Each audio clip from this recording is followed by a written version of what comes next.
Hey, what's going on? You know who it is. You know what it is. All right, you guys. So Tim Tszyu takes a big step backwards as he loses back-to-back fights. To Fondora and then uh, Morta Zordlib. That was bad. He got floored like 4 times and was on the verge of possibly being carried out in a stretcher. I give him all the credit in the world. He kept getting up. He was badly hurt. Warrior spirit. Warrior spirit. But the difference between him and another fight, well, the knockdowns didn't happen till late in the fight. So, with that being said, um,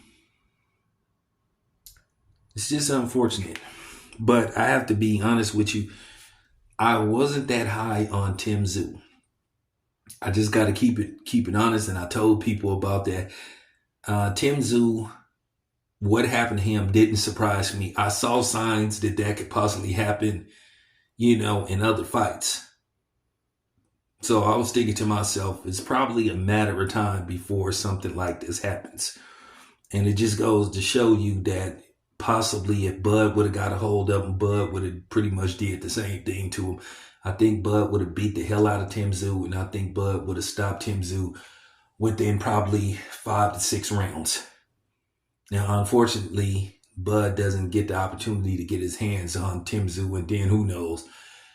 Who knows? They probably wouldn't have tried to make the fight anyway. You know how they like to play these type of games. You know how the PBC like to play politics with certain fighters that's not part of the PBC roster, due to the fact every time they fight out of the, PBC moniker, the PBC brand, a lot of times they don't prevail. So PBC has a losing record, and outside contractual fights, especially against top rank, or former top rank fighters. But nevertheless, with Tim Tszyu, what he needs to do, he's gonna probably have to analyze what has went wrong in the last 2 fights and figure out what he needs to do. And he may need to fast track himself, hopefully within the next 6 months. If I'm Tim Tszyu, I would take 6 to 7 months off before I even consider getting back in the ring. You don't need an extremely long layoff, but you need a bit of a layoff. I would take, 6 to 7 months off before I consider getting back in the ring. That includes, 3 months to, assess what you need to do as far as the future goes for you in boxing. Whether you need to, you know, get you a new team or just make some other kind of adjustments in your career.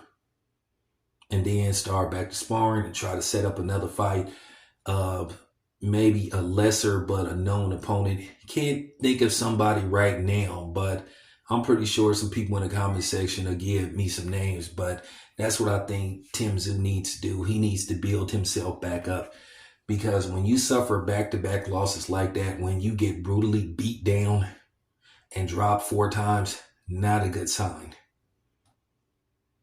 Not a very good sign. And you just have to keep it a buck. A lot of times promoters kind of like lose faith in you. Now, will the PBC give up on him? I don't know, because the PBC kind of had high hopes for him. He was one of them dudes that they wanted to build up and try to make an international star. But based off the fact that he's lost back-to-back fights, now it's like back to the drawing board. So we'll have to see. But I will say this much. I'm just keeping it a buck. I'm so serious when I say that I wasn't too high on Tim Tszyu to begin with. My inner thoughts was this was going to happen eventually. I'm not surprised by what happened at all. I'm not like, oh my God, this happened to Tim Tszyu? Not surprised at all. But anyway, appreciate you guys listening. This your boy Tam Biz. I'm out.